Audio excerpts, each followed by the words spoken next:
दोस्तों, क्या आप भी 12th करने के बाद सरकारी वकील बनना चाहते हैं और प्रति माह अच्छा खासा वेतन कमाना चाहते हैं? तो वीडियो में बने रहिएगा, क्योंकि आज हम सरकारी वकील बनने के बारे में आपको कंप्लीट जानकारी देंगे और साथ ही बताएंगे कि सरकारी वकील का क्या काम होता है, इन्हें वेतन कितना मिलता है, इसके लिए कितनी पढ़ाई करनी होती है, आयु सीमा कितनी होनी चाहिए, इसके लिए भर्ती प्रक्रिया क्या होती है, उसका एग्जाम कैसे होगा, सिलेबस क्या होगा, आदि सभी टॉपिक पर हम विस्तार से बात करेंगे। तो दोस्तों, सरकारी वकील, जिसे इंग्लिश में हम गवर्नमेंट एडवोकेट और पब्लिक प्रोसिक्यूटर बोलते हैं, सरकारी वकील के कार्यों में किसी मुकदमे में पुलिस द्वारा जारी की गई चार्जशीट का विश्लेषण करना और फिर कोर्ट में सभी गवाहों और सबूतों को न्यायाधीश के सामने पेश करना, कोर्ट में स्टेट गवर्नमेंट का बचाव करना, इसके साथ ही गवर्नमेंट मेंबर्स को टैक्स, इन्वायरमेंट, जस्टिस आदि के बारे में कानूनी सलाह देना,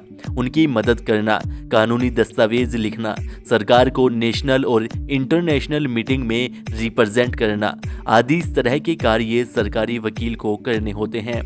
अब बात करें वेतन की, तो इन्हें प्रति माह 45,000 से 55,000 रुपए के लगभग वेतन मिलता है और यह अलग अलग राज्यों में कम या ज्यादा भी हो सकता है और इसके लिए कैंडिडेट का किसी भी मान्यता प्राप्त विश्वविद्यालय से LLB किया होना जरूरी होता है। तो LLB का कोर्स 5 और 3 साल का होता है, यानी अगर 12th के बाद आप BA LLB करते हो तो यह 5 साल का होगा और अगर ग्रेजुएशन करने के बाद यह कोर्स करते हो तो यह 3 साल का होगा।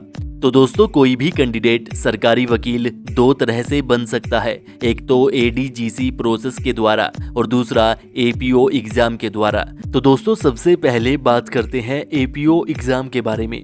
तो अगर आपने अपनी 12th क्लास पास कर ली है तो अब आपको इसके लिए BA LLB का कोर्स करना होगा, जो कि 5 साल का कोर्स होता है, जिसके लिए आपको क्लैट एंट्रेंस एग्जाम देना होगा और कुछ यूनिवर्सिटी अपना अलग से भी एंट्रेंस एग्जाम कंडक्ट करवाती है, जिसमें अच्छे नंबर लाकर आप एक अच्छे कॉलेज से अपनी BA LLB कंप्लीट कर सकते हैं और फिर BA LLB कंप्लीट होने के बाद आपको सरकारी वकील बनने के लिए APO एग्जाम देना होगा, जिसके बारे में आगे हम बात करेंगे। और दोस्तों, BA LLB कोर्स की फीस अलग अलग कॉलेजों के हिसाब से अलग अलग होती है। यह 5 साल की फीस 5 लाख से 8 लाख रुपए के लगभग हो सकती है।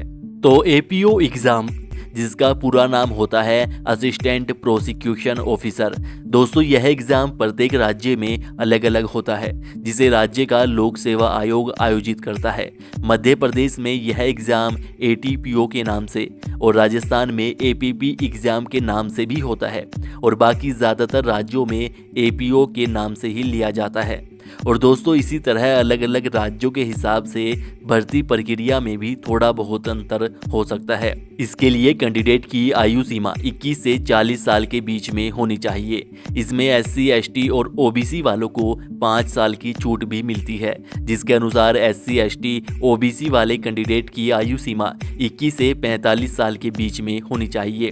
इसकी भर्ती प्रक्रिया में सबसे पहले प्रारंभिक परीक्षा होती है, फिर मुख्य परीक्षा और फिर इंटरव्यू लिया जाता है। प्रारंभिक परीक्षा में एक पेपर होता है, यह 150 नंबर का होता है, जिसे 2 पार्ट में डिवाइड किया होता है।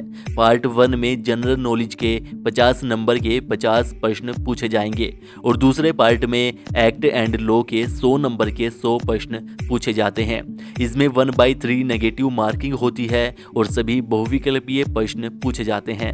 जिसके बाद मुख्य परीक्षा में 400 नंबर के 4 पेपर होंगे, जिसमें प्रत्येक पेपर 100 नंबर का होगा और इसमें 3-3 घंटे का समय दिया जाएगा।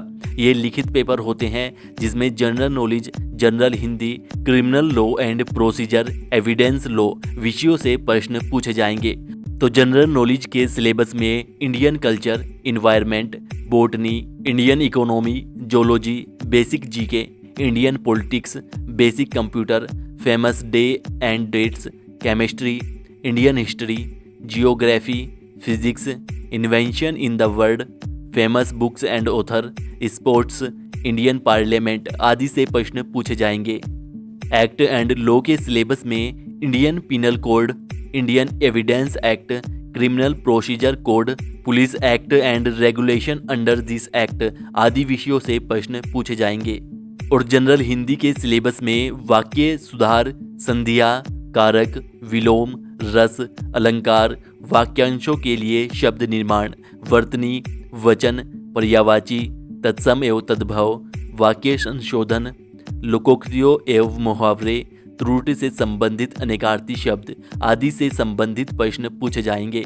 जिसके बाद क्रिमिनल लॉ एंड प्रोसीजर के सिलेबस में general exception, joint and constructive liability, criminal conspiracy, offence against public tranquillity, offence against human body, offence against women, offence against property, constitution, maintenance of public order and public tranquillity, trial of cases, bail bonds, revision and appeal, powers, function and duties of various police officer under the police act आदि से संबंधित प्रश्न पूछे जाएंगे। और evidence law के syllabus में relevancy of fact, admission and confession, dying declaration, oral and documentary evidence, exclusion of oral by documentary evidence, burden of proof, witness including their examination आदि से संबंधित प्रश्न पूछे जाएंगे।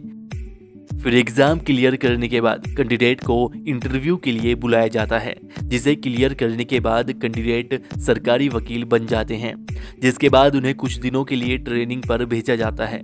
तो दोस्तों ये होता है एपीओ एग्जाम के द्वारा सरकारी वकील बनने का प्रोसेस। और अब जानते हैं कि आप एपीओ एग्जाम के लिए एप्लीकेशन फॉर्म के बारे में कैसे पता करेंगे। तो माना आप उत्तर प्रदेश से हैं, तो आपको उत्तर प्रदेश की पब्लिक सर्विस कमीशन की ऑफिशियल वेबसाइट पर जाना होगा, जिसके लिए आपको गूगल पर uppsc.up.nic.in सर्च करना होगा। जिसके बाद वेबसाइट ओपन हो जाएगी। यहीं पर आपको एक्टिव डैशबोर्ड का बॉक्स दिखाई देगा, जहां पर अभी चल रही सभी एग्जाम के बारे में जानकारी दी गई होगी। और यहीं पर जब भी एपीओ एग्जाम के लिए भर्ती आएगी तो आपको जानकारी मिल जाएगी और फिर आप उस पर क्लिक करके उसके लिए आसानी से अप्लाई कर पाएंगे। और दोस्तों अपने राज्य की वेबसाइट या एपीओ एग्जाम के बारे में जानने के लिए हमें अपने राज्य का नाम नीचे कमेंट करना मत भूलिएगा। तो अब जानते हैं दूसरे तरीके यानी एडीजीसी प्रोसेस के बारे में। एडीजीसी का full form appointment of district government council होता है। दरअसल इसमें कैंडिडेट का किसी भी डिस्ट्रिक्ट कोर्ट में वकील के रूप में कार्य करते हुए कम से कम 10 साल का एक्सपीरियंस होना चाहिए। उसके बाद जिले स्तर पर सीनियर जजों का एक पैनल उन वकीलों के एक्सपीरियंस और योग्यता के आधार पर एक लिस्ट बनाता है, जो कि सभी जिलों में अलग अलग बनाई जाती है और फिर जिसे स्टेट गवर्नमेंट को भेजा जाता है। और फिर स्टेट गवर्नमेंट के द्वारा जितने भी वकीलों की ज़रूरत होती है उतने वकीलों को सरकारी कर दिया जाता है। और इस तरह से बने सरकारी वकीलों का कार्यकाल सिर्फ 5 साल का होता है और ये अस्थायी नहीं होते। सरकार चाहे तो इन्हें 5 साल से पहले ही हटा सकती है। तो दोस्तों ये थे 2 प्रोसेस जिनके द्वारा कोई भी कैंडिडेट सरकारी वकील बन सकता है। और इससे संबंधित अगर आपका कोई भी प्रश्न है तो अपना प्रश्न और राज्य का नाम लिखकर हमें नीचे कमेंट कीजिए, जिससे कि हम आपके लिए उस टॉपिक पर वीडियो बना सके। और इस वीडियो को लाइक और शेयर कीजिएगा और ऐसी ही और वीडियोस के लिए चैनल को सब्सक्राइब करके बेल आइकन दबा लीजिएगा।